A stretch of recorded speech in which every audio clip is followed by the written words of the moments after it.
podcast with our host, Julie Riga. Julie, how are you? And I know you're excited about our guest today. I am so excited about our guest today. It's going to be an amazing podcast. Happy to be here today. All right, fantastic. Let's kick it off. So we have Safa B writing under the pen name of JB Spring, and she is the founder of Our Legacy, an IT communication and consulting firm, and the author behind Our Legacy book series.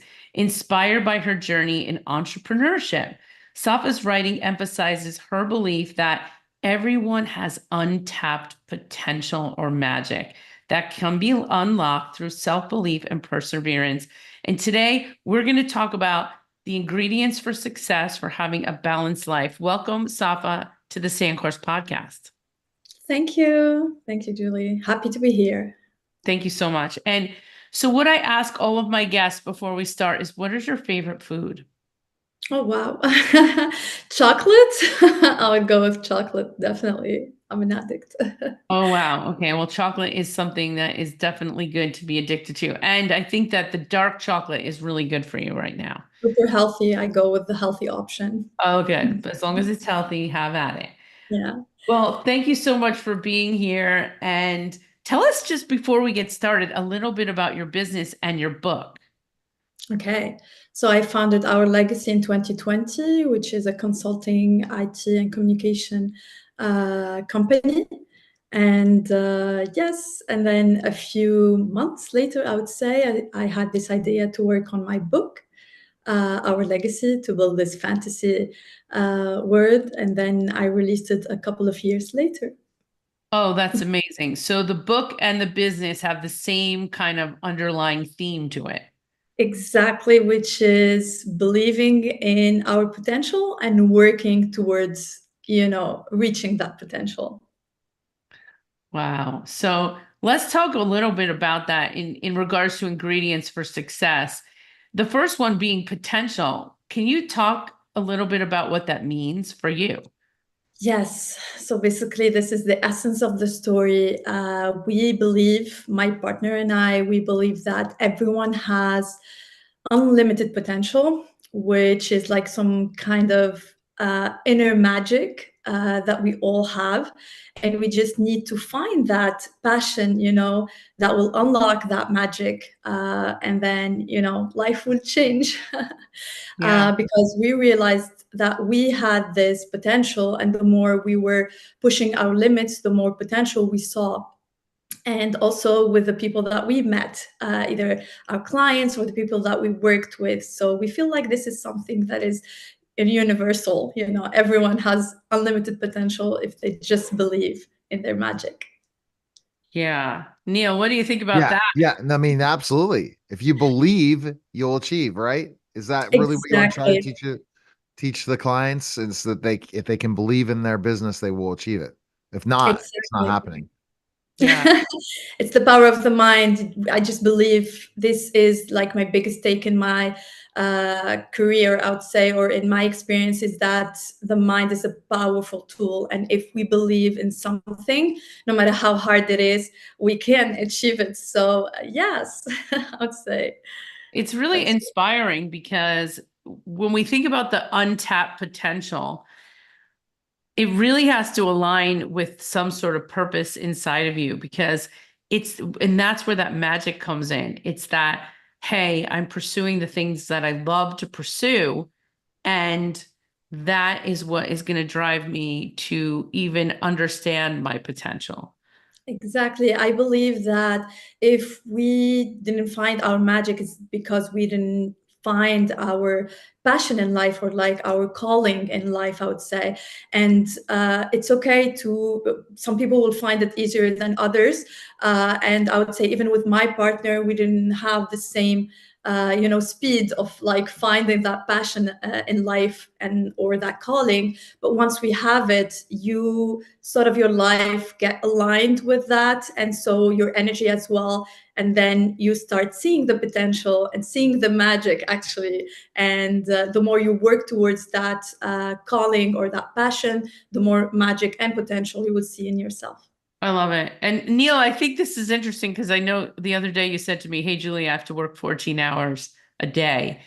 And you can't work 14 hours a day unless you're Yeah, completely I love it. Yeah. passionate. Yeah, that's right. No doubt. And that's the thing, because I'll put those 12, 14-hour days in, sometimes 16, and it's something you're doing that you love doing, and you can become, it can become that thing. And I think if you look at a lot of the top entrepreneur CEOs, they ultimately, that their work is their hobby in certain aspects. And when they look to try to take on other businesses and different things, and they keep running their whole day, and it's pretty much scheduled from beginning to end, it becomes this passion, and it doesn't feel like work.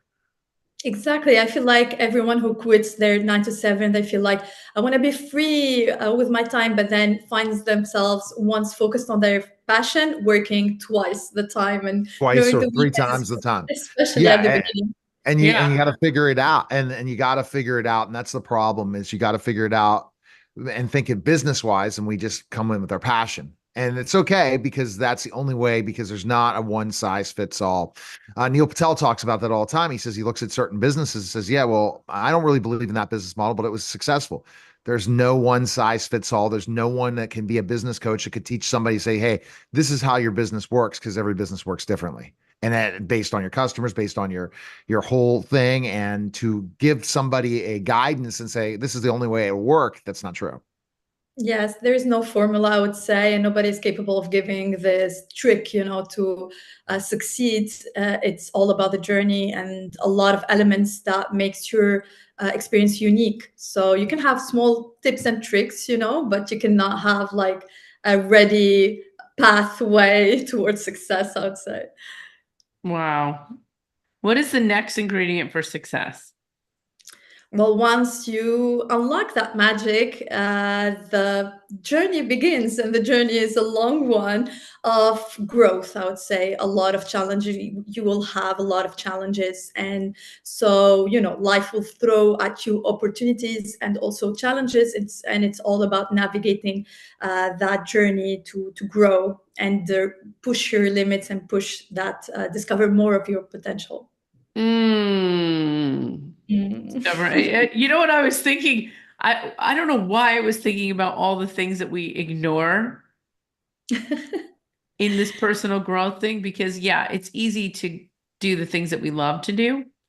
But as small business entrepreneurs, we tend to ignore things that we don't want to deal with. And I think that that is probably the biggest issue for us, because there's nobody really to hold us accountable in a sense, because we're running the show. And so there's those things that we shouldn't be ignoring. So if you're ignoring something right now, part of your personal growth is to face it head on. What do you think of that? Absolutely. I sometimes call it the dirty work because you don't want to do it. And it's just so hard. And you would love to give it to somebody else. But at the beginning, you have to do it all. And there are a big part, they think that most of people, when I talk to people who didn't start a business or like have this idea of entrepreneurs, they're free, they're doing what they love. Yes, but there is a big part of things we don't love and we have to do. Sometimes even hate, it can be whatever, it can be the financial part or whatever. And there is a lot of like challenges and it's not comfortable all the time. It's mostly not comfortable, I'll say all the time. But this is where growth, I would say, this is how we see growth when you Right. push yourself and do the uncomfortable things, I would say. And that's what growth is. When you think about the going to the gym every day, that's not fun. But in order to grow muscle, you have to go there every day. Neil, what do you Exactly. think? What do you Yeah, I think? mean, the growth thing is you got to constantly be educating yourself and learning in your craft and putting yourself out there to learn and develop. A lot of times people think you definitely, the investment for an entrepreneur once they get to a certain level is probably having a coach in every area to help them in their lives. Because what we become more and more is the God in certain aspects. And we need to have other people to surround ourselves with that are better than us in certain areas to really teach us and develop us and growth. And that's the only way you're going to have growth. Yes, you can listen to podcasts, you can listen to different things, but you got to hire a coach. So that's more things that I think if I would have started out and as a business owner, I would have said, okay, let me carve out that hire the right people first. And while that growth, but first bring in the revenue, what you can bring in from the journey. That's the other mistake people make is they don't go out and try to get the first 10 clients before they hire everybody else. Go out and get this first 10 clients because ultimately you know people already that will do business with you if you got a secret sauce that's great. Then hire a coach to build it, grow it, develop it because you have the money to spend on it. I mean, that's probably one thing I look at is in revenue for my company and looking at 2025 is can I bring in somebody that could be a great coach to scale a business and to also be held accountable? But a coach that does it has to be damn good at what they do, right? Wouldn't you agree, Yeah. Safa? Yes, absolutely, absolutely. I would say, like you said, you need to have, you cannot start that from the beginning. You need to bring those clients, get that money, and then obviously scale up. And sometimes we're like, at the beginning, we're lost and we ask for, we hire other people to do the work with us. And then we get a little bit overwhelmed with the expenses and the costs when you need to get that money flowing at the beginning before you can scale up. And it makes sense, obviously, to get experts because you cannot, especially if you're alone at the beginning, you cannot become an expert in all areas because you have to specialize in an area. And so it makes sense to bring an expert that will help you faster, get the results faster, because that person is an expert in that particular area. But when they're lost, it's a good thing. But that's where these business owners that are start a business, Julie, that don't have any direction need a coach because they haven't even tested it to market. So you should even if you hire a coach, then that coach doesn't see it's the right fit. This is the time to hire them too. So this is the thing that people understand in business, why businesses fail is because they don't test it to market. They don't test it out to see if it works and specifically know that they're taking a risk. As an entrepreneur, we have to take risks. We take risks all the time. And if we throw that out there and it's not a success, that's our learning experience. But ultimately, we have to shift to make it work. And it's up to us because our passion will be able to do it, Julie, right? Absolutely. And having a thinking partner, somebody who has processes, tools, and accountability is really what the leader of the company needs, because at the end of the day, it's the intention and the inspired action. It's the law of inspired action. So I've been looking at these 12 universal laws, but the law of inspired action is that we must take the right actions to support the dreams that we have. And so having a coach is very, very helpful. Safa, what is the next ingredient for success? I think it doesn't come in like Siri for this one. You don't have to like complete your growth journey to go to the next step, but empowering people is super important, I would say. And it might be even the fuel. It might be a motivation for you to grow even further. Personally, along the way, because I'm still in my growth journey, I think it's a never ending journey, and that's the beauty of it. And along the way, you will meet other people and it would be amazing. I mean, the feeling of helping somebody else, just see, highlight the potential in somebody else and help them see their magic is just amazing, an amazing feeling, especially when you see where they come from and how after a few years, they were able to like have this glowing magic, and seeing their potential is just an amazing thing. And it's it also motivates you to keep going, to keep growing as well, because now you're not alone.